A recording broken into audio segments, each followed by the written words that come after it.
kita terjaga dan menumbuh di dunia yang mengaku bebas. Bebas untuk memilih, bebas menentukan, dan bebas jadi sesiapa saja. Dan dalam kebebasan itu, manusia mulai membina sesuatu yang dahulunya mereka nafikan, yakni agama. Tapi kali ini, agama baru yang berjudul, Aku Mahu Menjadi Diri Sendiri. Jangan memaksa aku dengan agama, ia bilang. Aku punya nilai yang tersendiri, ia berkata. Padahal sebelum itu kalimat, mahu kenal Tuhan wajib kenal diri, telah lama dipromosikan, namun tak mendapat sambutan. Maka lahirlah dunia, dipenuhi berjuta-juta individu yang tak lagi berpandukan langit, tapi berpaksikan kehendak sendiri. Yang penting, aku rasa inilah yang benar. Cukuplah sedemikian fikir mereka. Justru, bila semua orang berhak menentukan apa itu baik dan buruk ikut suka hati mereka, maka siapa yang akan memimpin akal? Siapa yang akan menyaring nafsu dari prinsip? Siapa yang akan berkata tidak ketika semua berkata ya?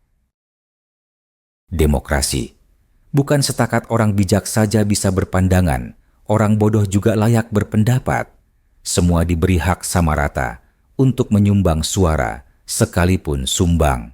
Masalahnya, barang siapa yang mendengar bulat-bulat tak mendulang. Entah emas entah batu, tanpa prejudis semua masuk dalam saku. Masyarakat modern sering berburuk sangka pada Tuhan. Sebaliknya sangat optimis pada tren atau apa saja yang viral. Sepatutnya bicara manusia itu harus bernas.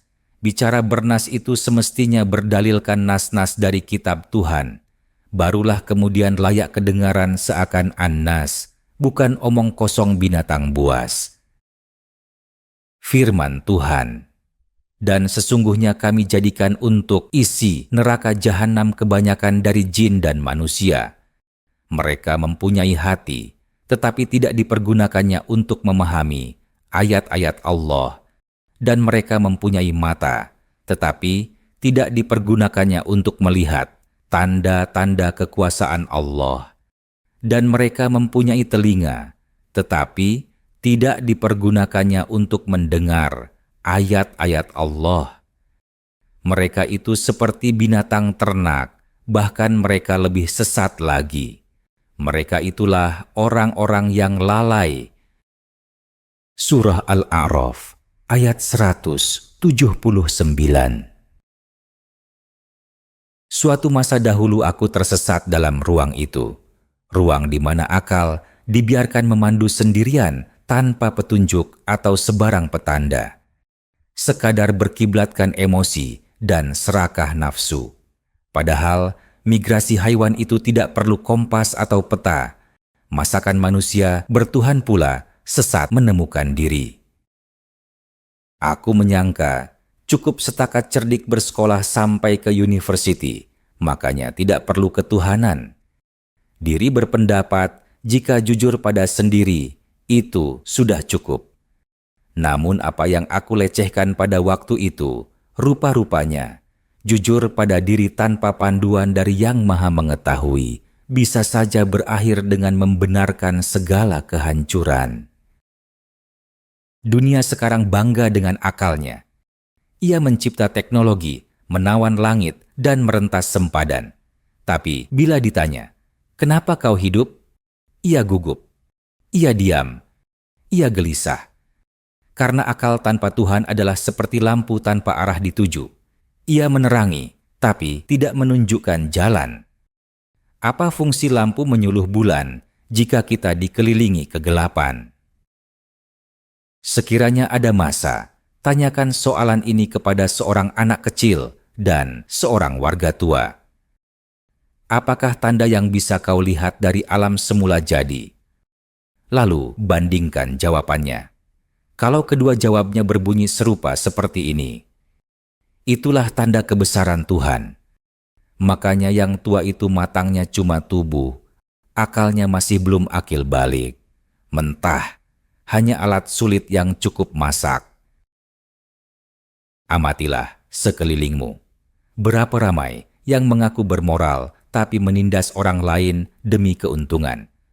Berapa ramai yang menolak agama dengan mencipta sendiri sistem mereka yang keras dan memaksa. Berapa ramai yang bercakap tentang cinta dan keadilan, tapi melakukannya hanya atas dasar popularity, bukan karena rahmat. Aku tidak menolak akal. Akal itu cahaya. Tapi cahaya itu mesti berpunca dari matahari yang benar, bukan dari api nafsu yang menyamar sebagai intelek. Sebab akal itu boleh ditipu, mampu dikaburi, dan bisa dipandu salah arah jika tak berpaksi pada Tuhan. Diri tanpa Tuhan adalah kapal tanpa pelabuhan. Kau bisa belayar sejauh manapun, tapi kau takkan pernah sampai ke suatu tujuan. Kita mengaku sebagai baik budi pekerti, kita bisa merasa bahwa kita benar. Namun tanpa kerendahan pada Tuhan, sesungguhnya kebaikan itu tidak lebih dari rasa megah yang disusun strategik oleh tangan sendiri. Aku belajar bahwa menjadi manusia bukan setakat berpikir, tetapi juga harus berserah diri, lalu mengakui bahwasanya sebesar apapun akal, ia tetap terbatas. Dan bila sampai ke sempadan itu, yang mampu menyelamatkan kita hanyalah iman, bukan teori, bukan konspirasi. Sekali lagi ditegaskan, aku menulis ini bukan untuk menghakimi, justru untuk mengingatkan diriku sendiri dan kamu yang mungkin sedang mencari-cari. Jangan jadikan akal sebagai Tuhan, karena ia dicipta bukan untuk disembah, tapi untuk mencari dan demi tunduk kepada kebenaran sejati. Pinjam sebentar telinga kalian demi puisi ini. Waktu malam, tiada lagi musuh atau teman. Hanya sendiri mengenang tingkah kebinatangan selama siang hari tadi. Binatang bila lapar, makanya nafsu bersifat materi dan harapan-harapan. Seperti parfum tapi bukan. Aromanya sahaja, sesuatu yang tak tergenggam dek tangan. Manusia pula butuh ilmu, kebijaksanaan, dan kemampuan melihat Tuhan yang lebih abadi dari nisbi. Kiranya seorang pria desa mahu ke kota, ia tidak perlu papan tanda, kompas, atau peta. Itu semua benda-benda. Mereka yang mementingkan bentuk dan menyibukkan diri dengannya, lalu mati, ia takkan dapat menembus makna. Oh, anak-anak belum dewasa, tapi beruban rambutnya. Khatam dulu, khatam biar tangguh ke anak cucu. Akal itu saudaranya malaikat, hawa skandal iblis. Keduanya tak berupa, tapi selamat malam.